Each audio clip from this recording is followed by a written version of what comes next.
Okay, in today's episode we're going to be looking at some Achilles tendonitis prevention tips. Now the key to avoid a Achilles tendonitis as well as an Achilles strain is to improve your hip stability.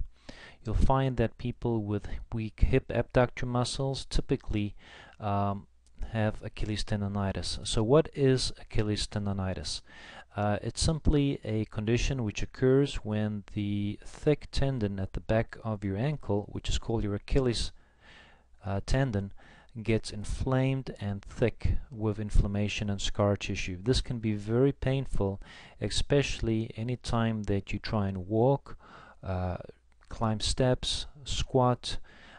Typically not that painful when you are sitting or laying down, and if over time this is not corrected, you get a buildup of scar tissue in the back of the Achilles tendon, which could lead to you walking abnormally as well as having a very stiff ankle.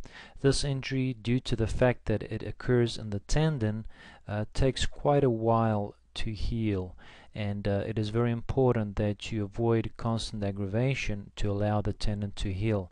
Now you might be wondering what an actual example would look like.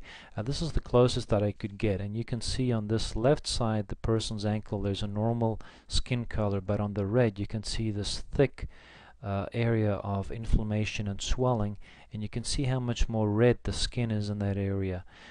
This is a severe case of Achilles tendonitis, and certainly something that you want to avoid. Now the possible causes, these are just a few, but it could be a strain that you occurred where you had a rapid traumatic incident. Could be overuse.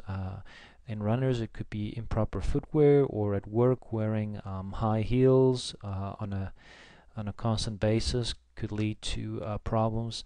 A loss of ankle flexibility is a very common cause, and it's very important to keep the muscles surrounding your ankle joint flexible, including stretching the gastrocnemius, soleus muscles, and keeping the stability strength of those muscles surrounding your ankle joint nice and strong.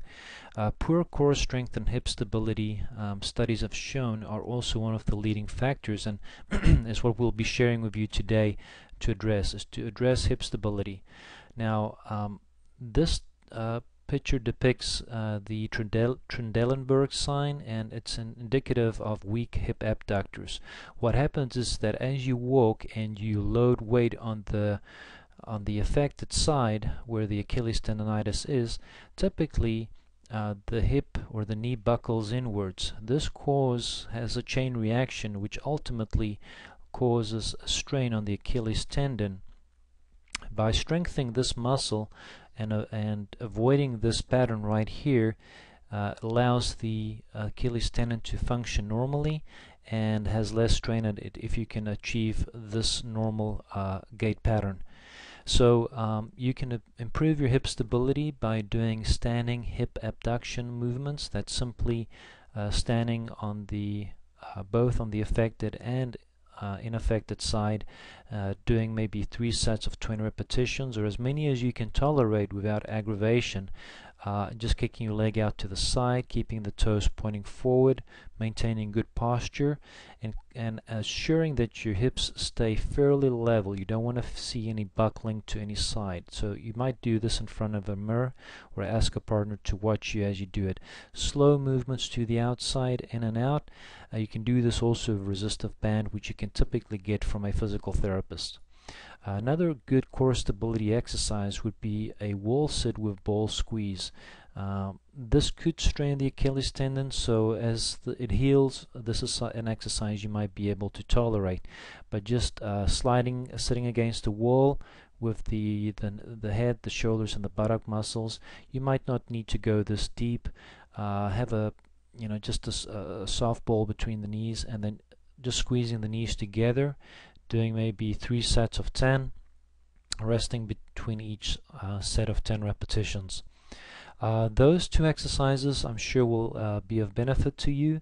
Again, if there's any questions or concerns, make sure that you run this by a healthcare professional first before you attempt this. This is just for illustrative purposes, but definitely addressing hip stability might be the answer to help you out with your Achilles tendonitis.